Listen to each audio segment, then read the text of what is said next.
Hey, y'all, and welcome back to the Best Life series.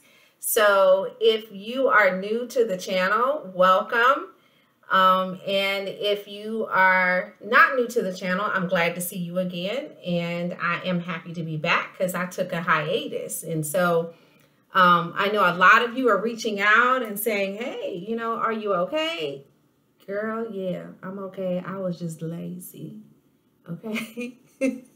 I just got busy with working from home and other things that, with everything that's going on, I just got carried away with what I had to get done and just wasn't making the time to record. But I decided it's time to come back and it's time to reach out to you guys and start telling you about the things that are going on. So today I decided to go ahead and start recording now because I'm off work. I just got off work, and as you can see, I don't know if you can tell, but I'm in my office space. And I felt like, you know what? I just got off work. Camera's right here. Record before you get up out this chair, because if you don't do it now, it's not going to happen today. So I decided to, before I get up and get busy with getting everything done around the house with my daughter and all the stuff that I need to do, that I would come out and talk to you guys. So these last few months, I think, have been interesting for everybody. And I'm sure you guys have been doing everything that you can to stay safe and to take care of yourselves and your families. And that's what I've been doing. I've been doing everything I can to stay safe. I wear my mask. And I have my hand sanitizer. And so we've been just doing everything that we can to keep each other safe and to make sure that we follow the guidelines from the CDC and everything that we've been told to do to keep safe. And so a lot of us are working from home. Of course, like I said, I'm working from home. My daughter has gone back to school. She's not in school for the full day, but she has gone back to school. And it's a little tricky because even though she's back in school, she's not in school for a full day. And then her district is offering intersession. So she'll have weeks where she won't have school at all.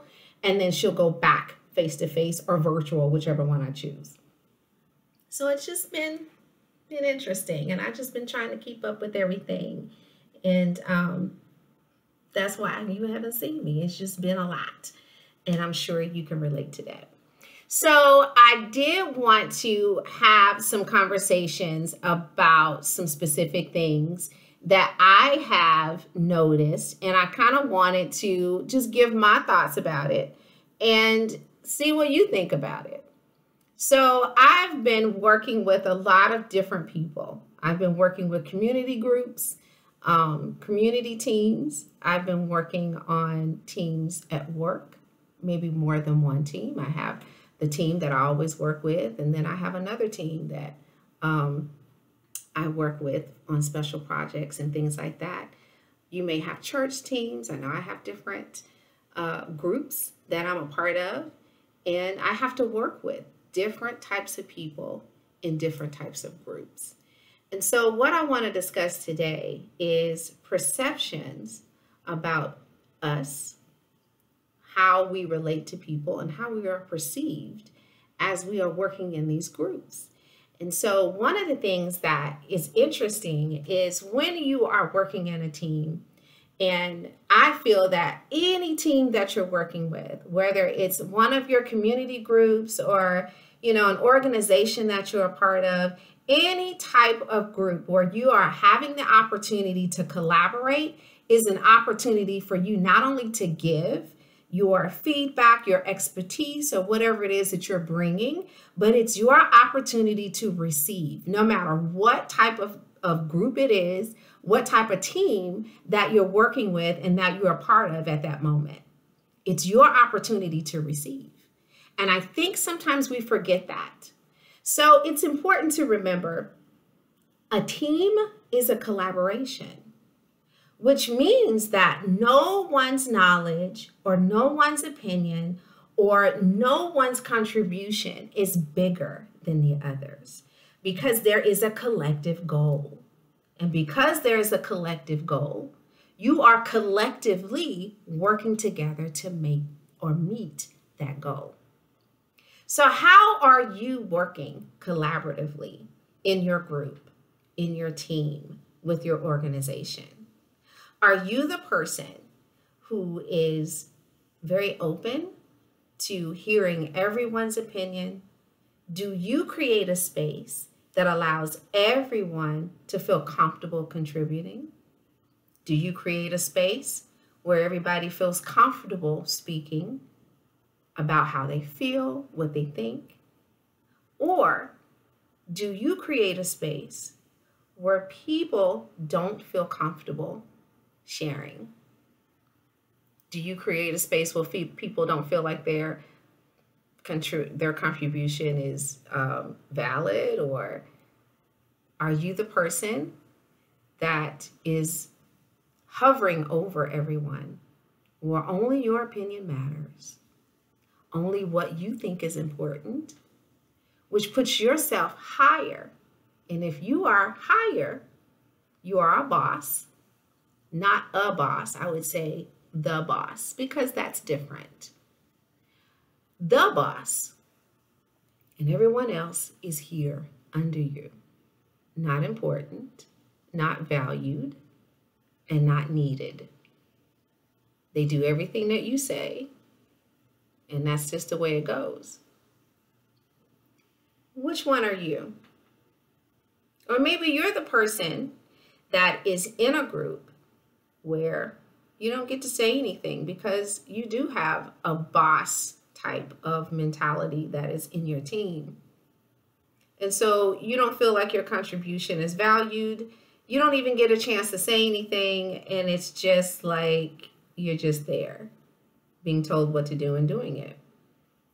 So there's a lot of different dynamics like that happen in teams. And so one of the things that I've noticed is that if you are the person that is the one who has to have everything go your way, and you don't offer the opportunity for anybody to really contribute or to have an opinion or to have an opportunity to share, that usually is a clear sign of a lack of confidence. Persons or people who seem to do that feel like they have to prove themselves. And so they have to always be right and always be the one talking and saying what has to be. And it's important to remember that you don't have to prove yourself. You know what you know, and accept that you have a lot of knowledge and you know what you know. You don't have to prove what you know. So if you're that person, remember to have a conversation with yourself before you get with your organization, before you get with your team, and tell yourself, remind yourself that you're smart, that you have all the knowledge that you need to help or contribute, but that you are a person who is continually learning and that you don't know everything. Because usually that person is perceived as the know-it-all. And you don't want that conversation where they're saying, oh, I cannot stand to work with this person. She thinks she knows everything and we don't have a say in anything. She doesn't even listen to us. It's not the person that you want to be. You want to be the person who's collaborative, who listens to everybody's opinions. And if you are the leader, a leader is a person who creates capacity in others. A leader values the people that they are leading. A boss is the opposite. A boss is a person who really cares about everything happening the way that they want it to happen so they can get the recognition for the goal being completed. A leader wants the goal completed just like the boss does.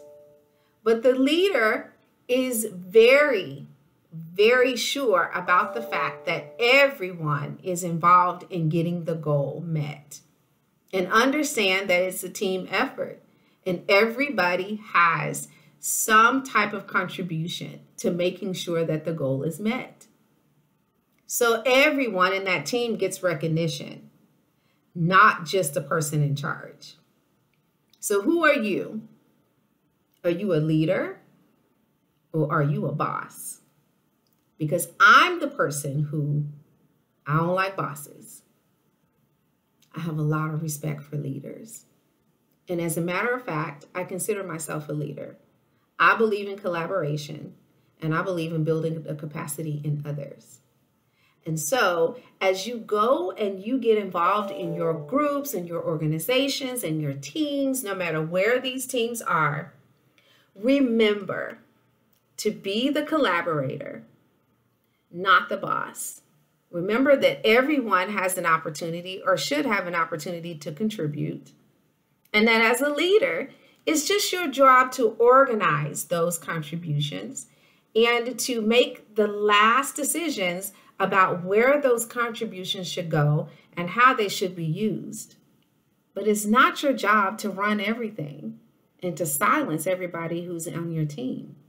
They're there to help. And their contributions are valued just like yours are. So remember, be collaborative. Make sure that you're the person who gives everybody the space to be a part of your team. It should be a wonderful experience. I'll give you an example. So I'm working with a team right now who is amazing. We collaborate with one another and we have a lot of respect for everyone in the team. And so there are people on that team that have some information that I don't have. They have some knowledge that I don't. And I'm excited about that because that gives me the opportunity to learn from them. And each of us has that attitude. And so everything that we do within this team is a pleasure. I really do like working with this team. I feel immensely blessed when I leave our gathering. It's happened that we are actually creating friendships as a result of collaborating together. And that's what you want. You don't necessarily have to go forward with that, but you want that atmosphere. So you get a chance to get to know people. You learn something in the process. You get the goal met and you leave with something wonderful with you. It wasn't just a goal. It ended up being a wonderful experience where you grew. Anytime you're collaborating with anybody, anywhere, there should be growth. That is your number one objective. So I'll leave it at that. I will get off my soapbox and I've got to walk this dog. And oh, let me bring that up because I haven't been out here in so long. So I got a puppy. Her name is Chelsea. I adopted her in April. I got on a waiting list back in, I would say August or September of 2019. I knew I wanted a puppy and I was trying to make a decision on what I wanted. And I ended up getting a Bichon Frise Poodle mix. And she is adorable. I'm not going to get her right now because she's in her crate and I want her to stay there because she's been getting on my nerves. But she is beautiful. She's white and fluffy and cute and hyper as I don't know what. If I hadn't been so overwhelmed, I would have recorded the process of training her because I tell you, it has been a process. I had to potty train her. I had to leash train her. The first thing I had to do was train her to be by herself. And that was, I did come up with some good ideas that really did help. I bought a couple of devices from Amazon and baby, those suckers work. I'll have to share them with you on another video. So I'll talk to you soon. I'm glad to be back and I hope I'll have an opportunity to share some really cool and interesting ways to take care of yourself, not only physically, but mentally, and how to really live an amazing life and create the energy that you want in your life that brings about happiness, joy, and amazing opportunities for growth. So, see you later.